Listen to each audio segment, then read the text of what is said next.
नमस्कार, मी reiki master Rajshri स्वागत करते आपल्या या चॅनल। तर आपण या 9 दिवसात देवीची भक्ती केली।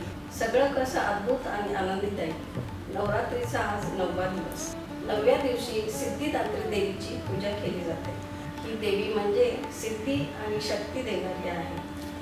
सर्व मनोकामना पूर्ण करणाऱ्या देवी म्हणून त्यांची ओळख पण आहे। या दिवशीचा शुभ रंग गुलाबी आहे। सिद्धिदात्रीची उपासना केल्याने ज्ञान, समाधान आणि यश प्राप्त होते। ती सर्व सिद्धी आणि इच्छापूर्ती करते। रेकी ही आपली मनोकामना पूर्ण करते, आत्मिक समाधान आणि आनंद देते। आता आपण ह्या नवरात्री 9 देवींची माहिती आणि रेकीची माहिती ऐकली। Navratri is the festival of divine energy. या 9 दिवसांमध्ये आपण देवीच्या 9 रूपांची पूजा करून आपल्या जीवनात स्ट्रेंथ, पॉझिटिव्हिटी आणि हिलिंग एनर्जी आणली। आज 9वा दिवस। ओम सिद्धिदात्री नमः। आपल्याला ही माहिती आवडली असेल तर चॅनलला सबस्क्राईब करा, व्हिडिओ लाईक आणि शेअर करा। कमेंट्समध्ये आपली मतं जरूर लिहा। जय माता।